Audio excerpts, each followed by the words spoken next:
alhamdulillah bisa mendapatkan medali emas di bidang pangan juga, teknologi pangan yang kemarin diadakan oleh Kementerian Agama. Sebenarnya apa saja sih materi yang diajarkan dalam Tadris IPA, kok semuanya kayaknya Betul. ada di situ? Oh gitu.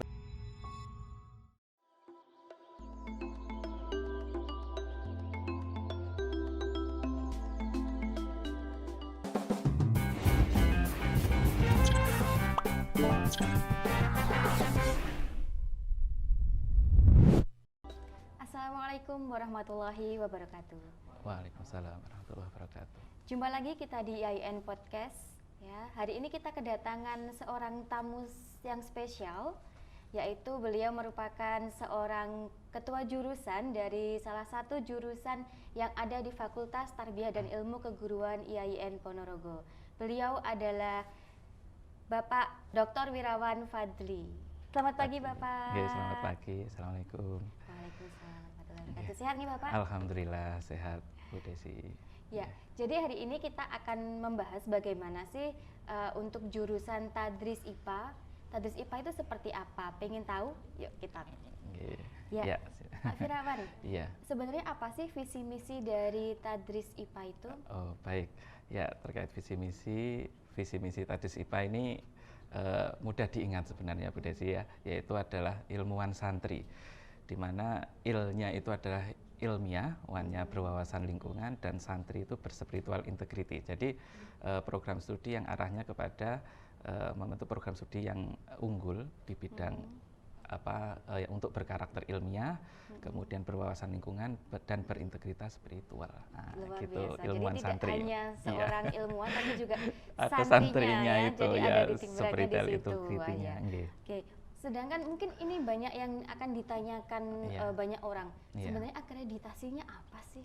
Ya, alhamdulillah untuk akreditasi jurusan Tadris IPA ini sudah mendapatkan akreditasi B, dan alhamdulillah ini sampai tahun ini Bu Desi, dari sekitar 20 jurusan Tadris IPA 20-an lebih itu di jurusan Tadris IPA di Indonesia, alhamdulillah kita ada 2 yang mendapatkan akreditasi dengan skor di atas 300, yaitu akreditasi B. Salah satunya adalah di IAIN Ponorogo, di Tadris IPA IAIN Ponorogo. Hanya 2 sementara. Hanya 2 iya. ya, hanya 2 iya, dan seluruh Indonesia, iya, dan IAIN Ponorogo menjadi salah satunya. Alhamdulillah, nggih. Iya.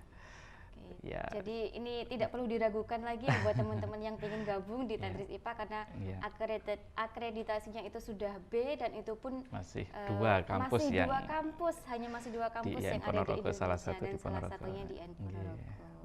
Ya, Bapak, lalu untuk banyak mungkin yang akan bertanya-tanya, kalau Tadris IPA lalu jurusannya nanti kalau misalkan sudah lulus, itu nanti menjadi lulusan yang bagaimana sih sebenarnya? Baik, di Tadris IPA ini lulusan yang diharapkan itu adalah nanti profil lulusannya itu adalah yang pertama adalah profil utamanya adalah sebagai pendidik, Bu Desi.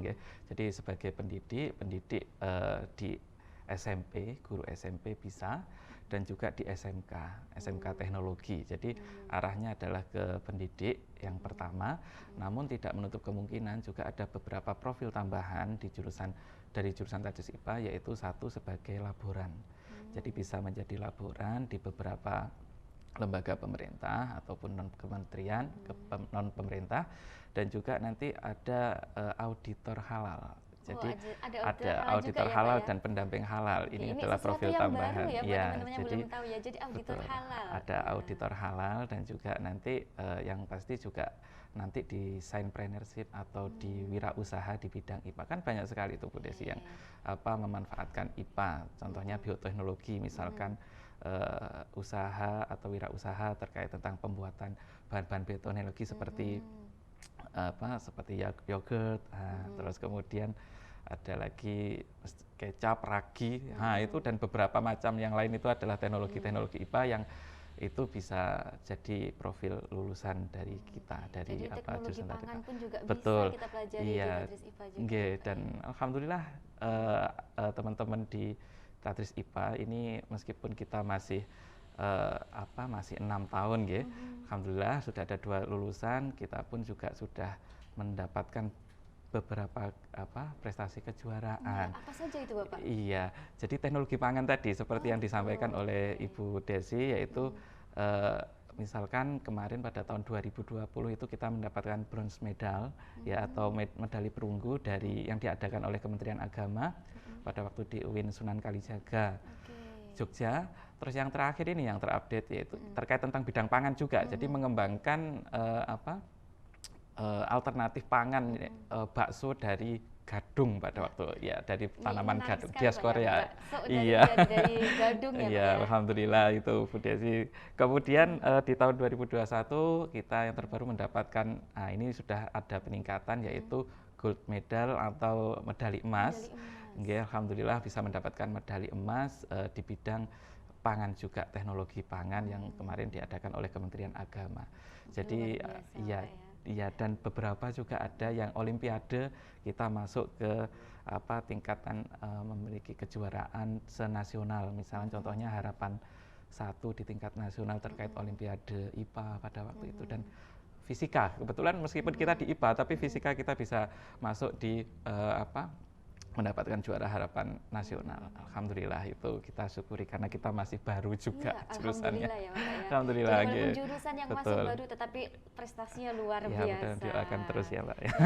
Tadi dari sekian semua profil lulusan ya Pak ya, tadi ada entrepreneur, ada juga yang menjadi auditor, lalu menjadi yang paling utama sebenarnya pendidik Bapak pendidik, ya. Nah, sebenarnya apa saja sih materi yang diajarkan dalam Nades IPA, kok semuanya kayaknya ada di situ? Oh gitu, oke. Ya, terima kasih Bu, ini pertanyaan luar biasa. Jadi yang dipelajari di IPA ini kalau dibagi ada 3, Yang utama itu adalah 50%-nya adalah keilmuan IPA.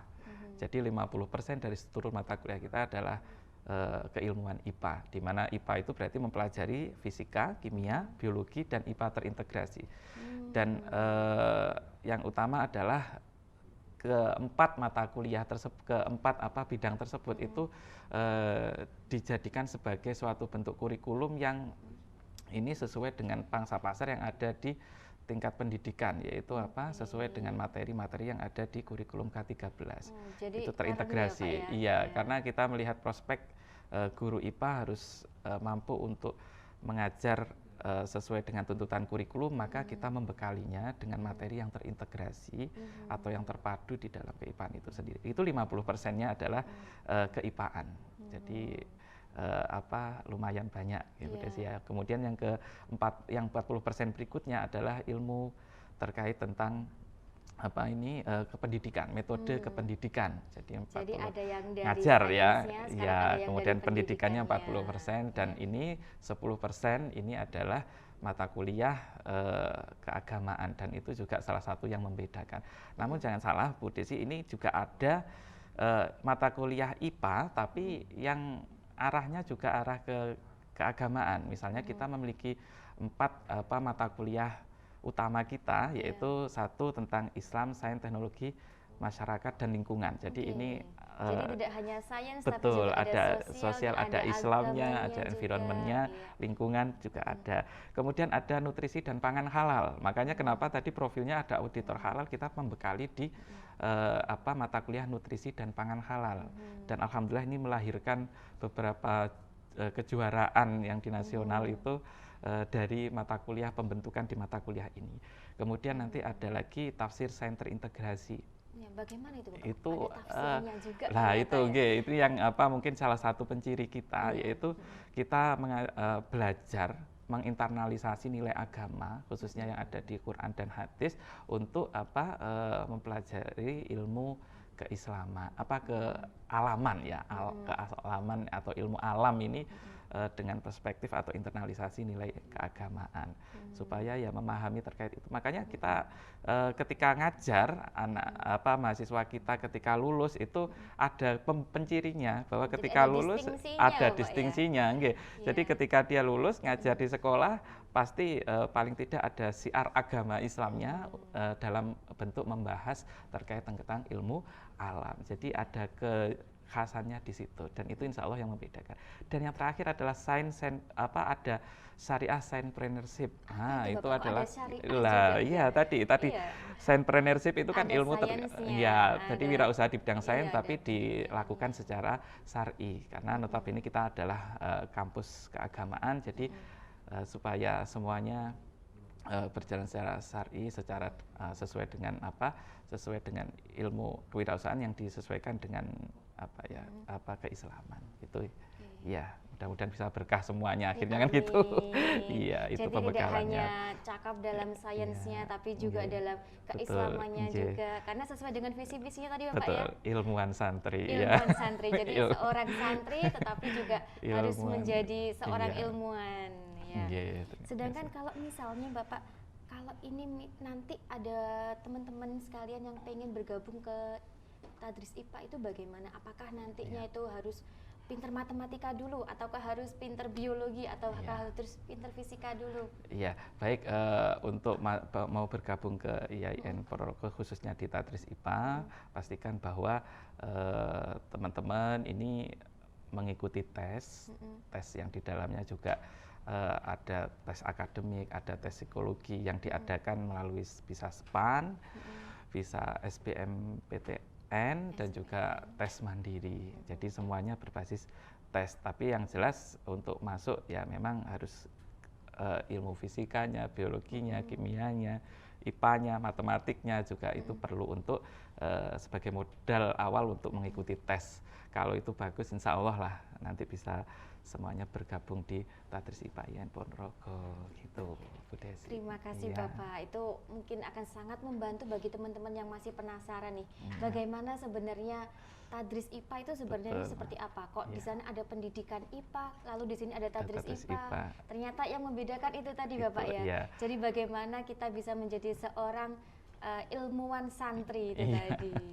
Iya, ada keislamannya gitu ya. Jadi di situ ada distingsinya, yaitu yang berwawasan Islam tapi juga memiliki kemampuan untuk menjadi seorang ilmuwan juga. Iya, nggih. Terima kasih Bapak Wirawan. Terima kasih Bu Desi, pertanyaannya luar biasa, dan mudah-mudahan teman-teman yang ada di rumah ini bisa bergabung ke Tadris IPA IAIN Ponorogo melalui kegiatan ini. Terima kasih ya Bu Desi. Terima kasih Pak Wirawan atas pencerahannya, ini sangat membantu sekali. Ya, demikian wawancara kita ya dengan Ketua Tadris IPA yaitu Bapak Dr. Wirawan Fadli MPD.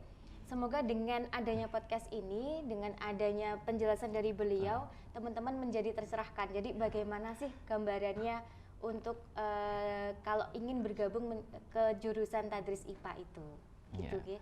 Cukup sekian untuk hari ini, sampai jumpa lagi di pertemuan yang selanjutnya, di podcast-podcast selanjutnya.